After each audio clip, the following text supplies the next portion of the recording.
আসসালামু আলাইকুম প্রিয় দর্শক বন্ধুরা।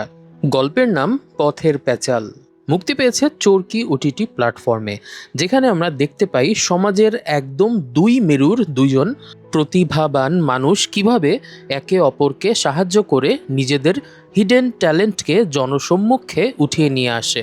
তো চলুন আর দেরি না করে মূল গল্পে যাওয়া যাক। প্রথমেই আমরা পরিচিত হব উমার সাথে।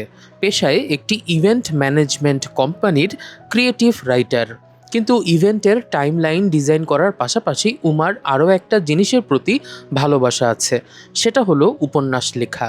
সে ঠিক করেছে এভাবে এদিকে ওদিকে না লিখে এবার তার লেখা একটা উপন্যাস ছাপিয়ে ফেলবে। এজন্য ধর্ণা দেয় সে পাঁচফোড়ন পাবলিকেশনসের ইকবাল ভাইয়ের কাছে। তবে মাঝবয়সী সিঙ্গেল মেয়ে উমাকে দেখে ইকবাল ভাই ফ্লার্ট করতে ছাড়ে না। গল্প করবার ছুতোয় অফিসে ডেকে কলিজার সিঙ্গারা আর চা খাওয়াতে খাওয়াতে অল্প কদিনের পরিচয়েই উমাকে তুমি করে ডাকা শুরু করে সে। আপাতত উপন্যাস পাবলিশ করার জন্য ইকবালের এসব ব্যবহার তেমন একটা পাত্তা দেয় না উমা। তার উপন্যাসের ফাইনাল ড্রাফট রেডি হয়ে গেছে, এখন প্রুফটা দেখে দিলেই ছাপাখানায় চলে যাবে সেটি। এদিকে প্রযোজকের অফিস থেকে নিজের অফিসে চলে আসে উমা। উমার বস রাশেদ সাহেব একদম পাক্কা বিজনেসম্যান, তবে তার ম্যারিড লাইফটা বেশ ভালো। প্রায়ই স্ত্রীর সঙ্গে ফোনে বিভিন্ন রান্না বান্নার টিপস দিতে থাকেন তিনি। নিজের বাড়িতে সুখী থাকায় অফিসের সুন্দরী মেয়েদের প্রতি অযাচিত আগ্রহ কম তার। রাশেদ সাহেব সেদিন তার বিদেশি ক্লায়েন্টদের জন্য একটা রাইট আপ রেডি করে দিতে বলে উমাকে। উমা সব কিছু নিয়ে একটু পাজলড হয়ে যায়। একে তো তার অফিসের অ্যাসাইনমেন্ট, তার উপর নিজের উপন্যাসের প্রুফ দেখে দিতে হবে। এজন্য অফিস শেষে বাসায় গিয়েই কাজ করা শুরু করে সে। কিন্তু হঠাৎ সে খেয়াল করে সে যে উপন্যাস লিখেছিল তার মধ্যে অনেক কিছুই প্রকাশক ইকবাল সাহেব চেঞ্জ করে দিয়েছেন। সাথে সাথে প্রচণ্ড রেগে যায় উমা। সারা রাত কাজ করে নিজের গল্পের সব কিছু ঠিকঠাক করে আবার নিয়ে যায় ইকবাল সাহেবের কাছে সে। আসলে ইকবাল সাহেব উমার উপন্যাসের ভেতরে কিছু চটুল সস্তা জিনিস ঢুকিয়ে দিয়েছিলেন। তার মতে বইয়ে এসব না থাকলে মানুষ খাবে না, আমার বিজনেসও হবে না। কিন্তু উমা চায় তার প্রথম উপন্যাস শুধু তারই থাকুক, এখানে প্রকাশকের সস্তা লেখা সে ঢোকাতে চায় না। ইকবাল ভাই আবার যখন উমার সাথে ফ্লার্ট করা শুরু করে তখন উমার ধৈর্যের বাঁধ ভেঙে যায়। ইকবাল সাহেবের মতে উমার জীবনে প্রেম নেই বলেই তার লেখায় প্রাণ নেই। প্রেম ছাড়া আসলে শিল্প হয় না। উমা বুঝতে পারে এই লোক আসলে তাকে গিভ অ্যান্ড টেকের ইঙ্গিত দিচ্ছে। তাই রাগে নিজের পাণ্ডুলিপি নিয়ে অফিস থেকে বের হয়ে যায় উমা। আর যাবার পথে গাড়ির জানালা দিয়ে রাগে ছুঁড়ে ফেলে দেয় নিজের প্রথম লেখা উপন্যাস। সে সময় রাস্তার পাশে দাঁড়িয়েছিল বাইজিদ। পেশায় বাইজিদ একজন অটোরিকশা চালক। কে জানতো ওই সময়টায় নিয়তি তার ভাগ্যের চাকা ঘুরিয়ে দেবে। উমার ফেলে দেওয়া উপন্যাসের পাণ্ডুলিপি তুলে নেয় বাইজিদ। অন্য কোনো রিক্সাওয়ালা হলে হয়তো ছুঁড়ে ফেলা একগাদা লিখার দিকে ফিরেও তাকাতো না। তবে বাইজিদের প্রসঙ্গ ভিন্ন। সে নিজেও একজন শিল্পী, তবে তার শিল্প মেহনতি মানুষের শিল্প। সমাজের শ্রেণী বৈষম্যের বিরুদ্ধে প্রতিবাদের গান লিখত সে। দলবল নিয়ে গাইতো র‍্যাপ সঙ্গীত। সেদিন রাতে হ্যারিকেন জ্বালিয়ে পুরো উপন্যাসটা পড়ে নেয় বাইজিদ।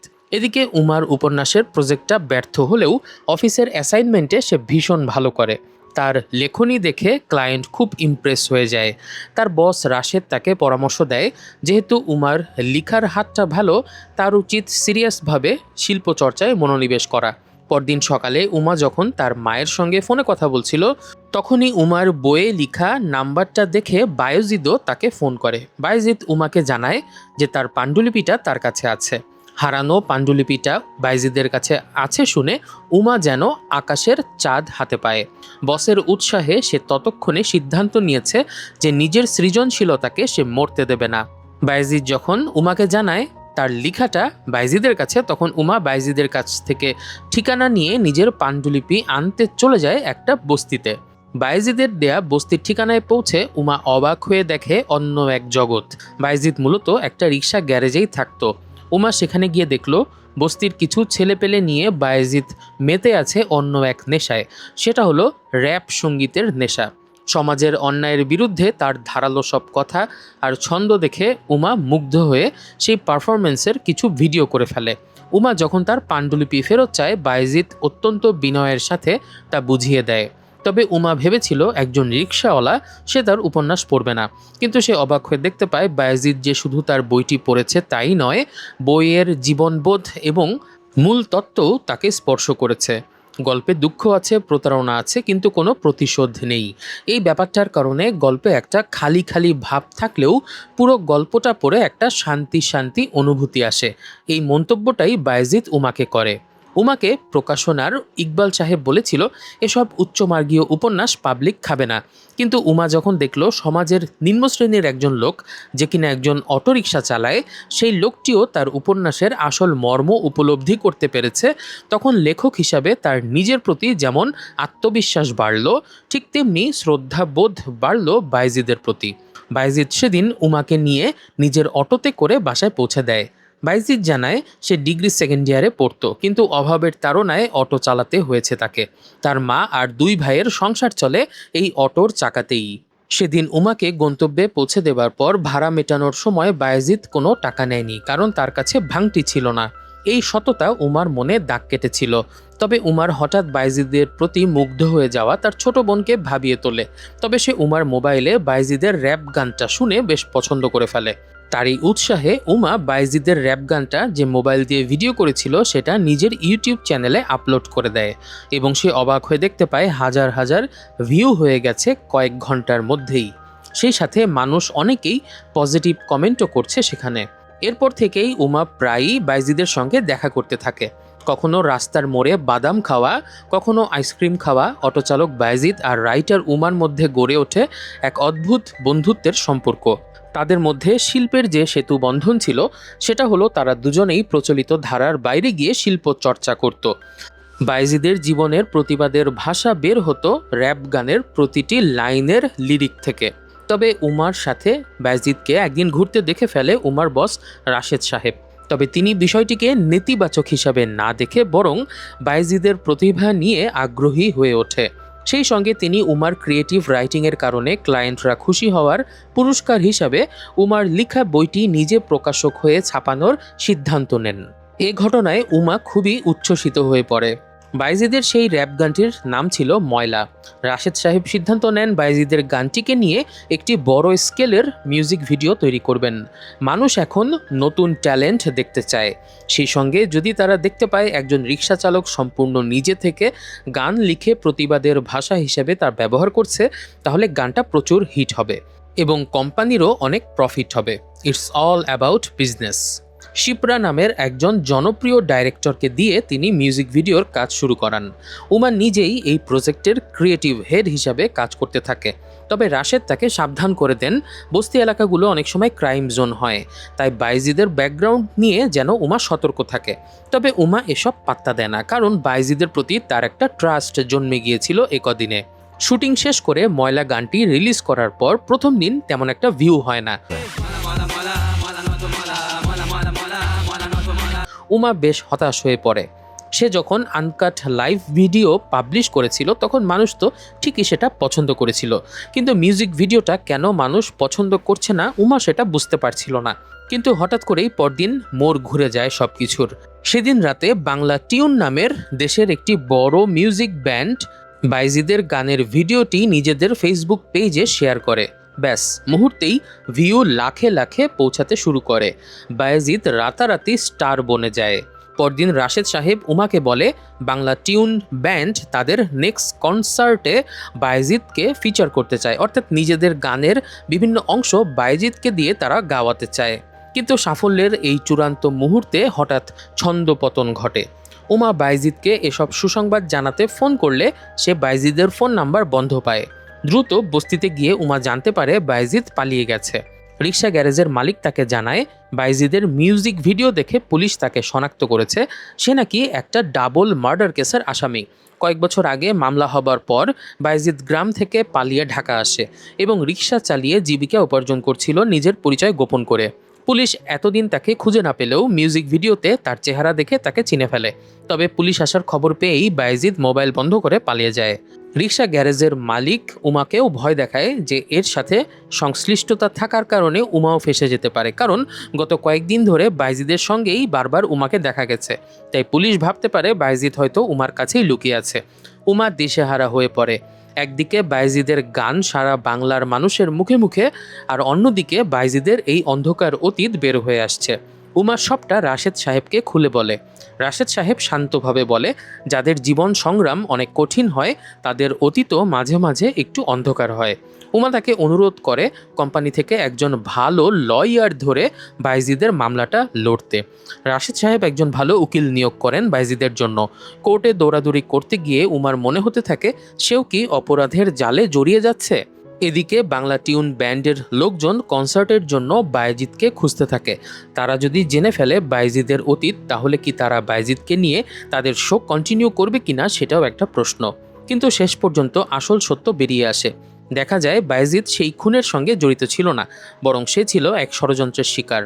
কোর্টের আদেশে মামলার পুনঃতদন্ত করা হয় এবং দেখা যায় প্রাথমিকভাবে ভুল করে বায়েজিদকে খুনের মামলায় জড়ানো হয়েছিল। তাই পুনঃতদন্ত শেষে বায়েজিদের নাম আসামির তালিকা থেকে বাদ দেওয়া হয়।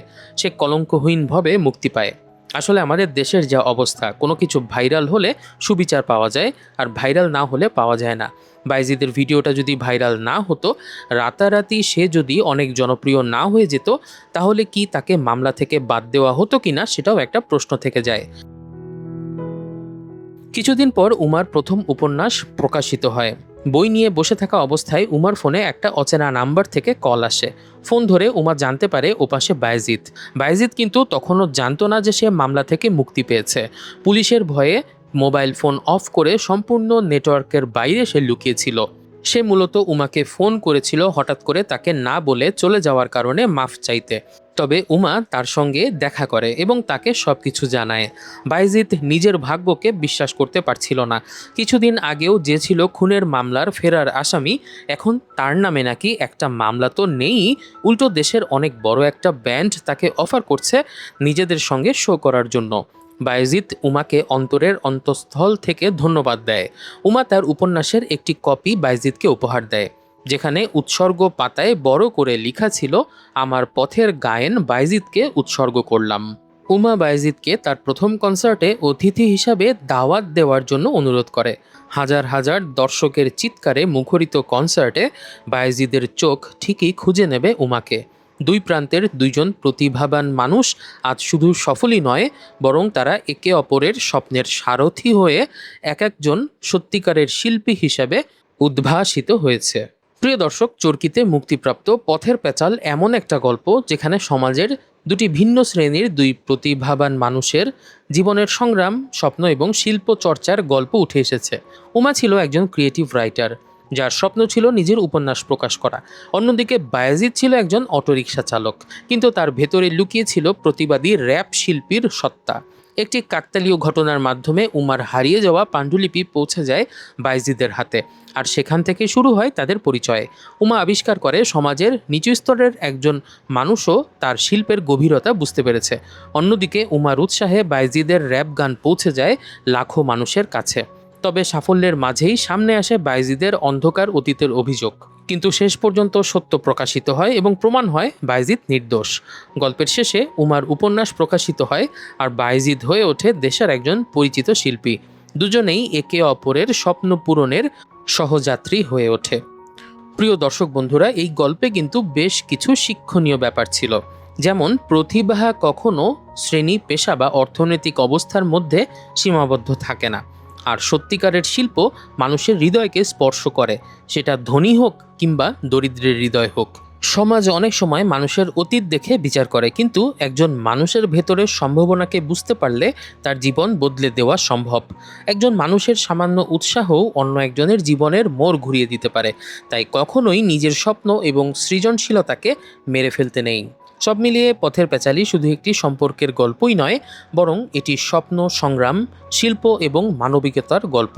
সমাজের দুই প্রান্তের দুই মানুষ কিভাবে একে অপরের জীবনে আলো হয়ে আসে, সেটাই অত্যন্ত সুন্দরভাবে তুলে ধরা হয়েছে এই গল্পে। গল্পটি আমাদের মনে করিয়ে দেয়, সত্যিকারের শিল্পী সেই যে মানুষের হৃদয়ে জায়গা করে নিতে পারে।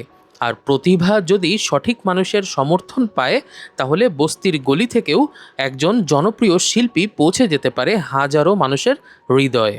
প্রিয় দর্শক, এরই মাধ্যমে শেষ হলো আমাদের পথের পেঁচাল গল্পের এক্সপ্লেনেশন ভিডিও। আমাদের আজকের গল্পটি ভালো লাগলে লাইক করুন, কমেন্ট করে আপনার মতামত জানান এবং এরকম আরও ভিডিও দেখতে চাইলে ফলো করে পাশেই থাকুন আমাদের আর ফর রিভিউ বাংলা ইউটিউব চ্যানেলের।